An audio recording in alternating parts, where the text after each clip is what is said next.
बीड जिल्ह्याचं. आमच्या जिल्ह्याचे आता अजितदादा अकाली जाणारे हे तिसरे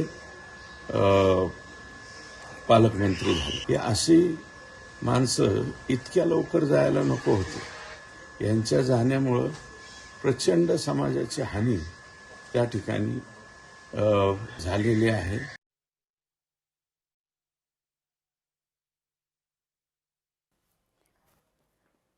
दादा परत या असं म्हणत कार्यकर्त्यांकडून टाहो फोडला जातोय. अजित पवार यांच्या पार्थिवावर विद्याप्रतिष्ठान या ठिकाणीच अंत्यसंस्कार करण्यात आलेले आहेत. जय पवार आणि पार्थ पवार यांनी अजित पवार यांना मुखाग्नी दिला आणि राज्यातलं मात करावी. सर हिंदी आपण पाहणार आहोतच. राजकीय वर्तुळातून अजित पवार यांच्या निधनानंतर जब कोई व्यक्ति बीमार रहकर जाता है तो एक मानसिकता होती है कि अब कभी न कभी ये जाने वाले हैं, लेकिन अचानक अपने साथ में रहे हजारों लोग याद निकालेंगे. सुबह मिले थे, कल मिले थे, परसों मिले थे.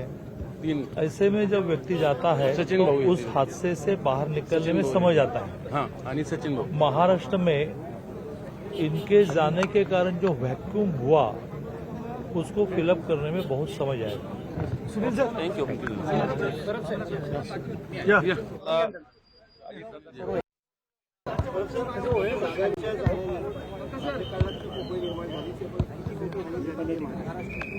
महाराष्ट्राची प्रचंड मोठी हानी आज दादांच्या जाण्याने झालेली आहे. एक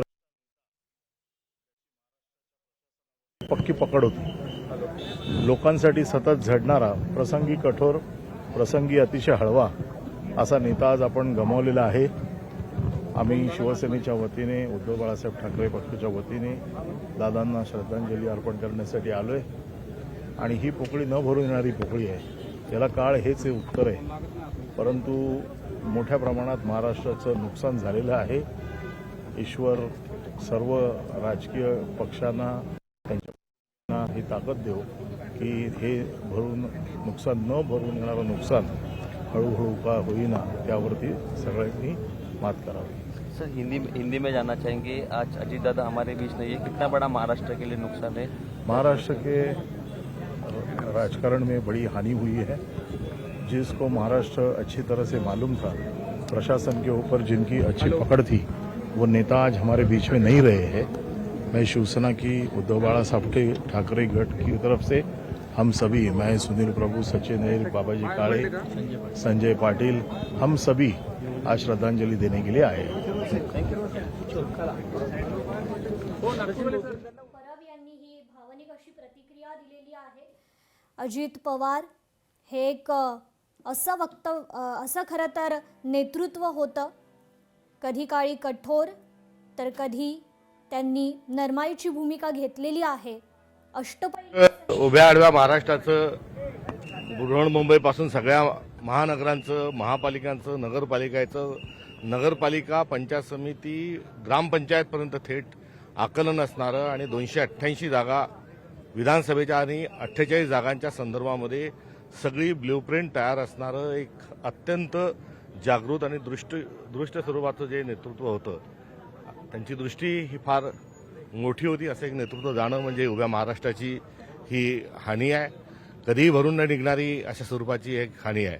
महाराष्ट्राला काय हवंय, समाजाला काय हवंय, हा सर्व लेखाजोखा त्यांच्याजवळ होता. एक प्रशासक, वरकरणी कठोर वाटणारा मात्र आतून नारळासारखा आणि फणसासारखं असणारं अजितदादांचं हे व्यक्तिमत्व होतं. वक्तशीरपणा आणि कोणतीही गोष्ट जी आहे ही टॉपची करायची, बेस्ट करायची. आज त्यांचा अंत्यविधी पण वक्तशीरपणाच्याच अनुषंगाने होत आहे. हा देखील एक कुठेतरी एक अत्यंत दुर्दैवी अशा स्वरूपाचा योगायोग आहे. मात्र असं असतानाही काल जो अपघात झाला, या अपघाताच्या अनुषंगानं काळाने फार मोठा एक अन्याय हा महाराष्ट्रावर हा केला आहे. त्यांच्या या निधनाच्या निमित्तानं शोक जो आहे तो कोणत्या शब्दात व्यक्त करा हे समजत नाही. मात्र लोकनेते विलासराव देशमुख साहेब, लोकनेते गोपीनाथराव मुंडे साहेब यांचं अकाली जाणं जसं महाराष्ट्राच्या हृदयाला चटका देऊन गेलं, अगदी तशाच स्वरूपामध्ये अजितदादांचा देखील जो मृत्यू आहे हा मनाला चटका देऊन गेला है.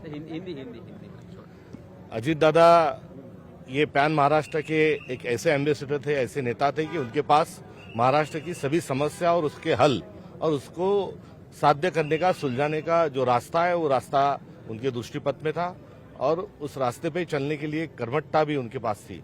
उनके जाने से महाराष्ट्र की बहुत अपरिमित स्वरूप की हानि हुई है. Thank you sir.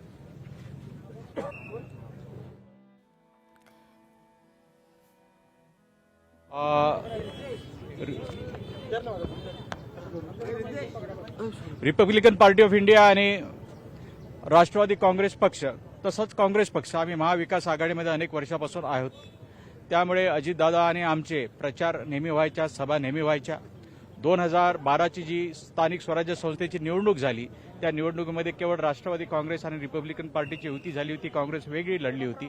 त्यावेळेस 20 दिवस सतत मी अजितदादांसोबत प्रचार केला होता. अजितदादाला नेहमी वेळ वाचवण्यासाठी नेहमी चार्टर्ड फ्लाईट ते घेत असत. मला अजूनही आठवतं की लातूर विमानतळावरती एकदा मी तिथे असताना, दादा आणि आम्ही तिथे असताना आमचं फ्लाईटचं बिघाड झालं, चार्टर फ्लाईटचं बिघाड झालं. मी म्हटलं दादांना आपण बाय कार जाऊया. दादा म्हणाले नाही, दुसरं चार्टर फ्लाईट येईल. तर अशा रीतीने वेळ वाचवण्यासाठी नेहमी चार्टर्ड फ्लाईट वापरायचे आणि शेवटी त्याच चार्टर फ्लाईटनी दादांचा घात केला. अतिशय खणकर असं नेतृत्व होतं. करारी निर्णय त्यांचे राहायचे जनसामान्यासाठी. गवई परिवाराच्या वतीनं आणि रिपब्लिकन पार्टी ऑफ इंडियाच्या वतीनं मी त्यांना श्रद्धांजली व्यक्त करतो. हां.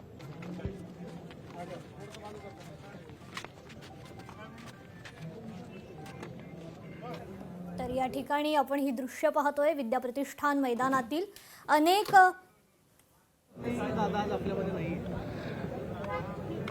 आमचं अस्तित्व संपल्यासारखं आम्हाला वाटतंय. जो आधारस्तंभ होता, जो बापासारखा आमच्यावर प्रेम करायचा, ती जाणू दिलं नाही. असं एकटी येऊन येतं, बोलवणं, काय समस्या असतील ते ऐकणं. आमच्या मतदारसंघातला प्रत्येक विकासाची वीट त्यांनी रचलेली. काय करणार आम्ही? कोणाकडे बघणार आहे आम्ही? अजून हे सगळं संपलं आमच्या दृष्टीने. तर असा दिवस बघायला मिळेल हे आयुष्यात विचारही केला नव्हता आमच्यासारख्या.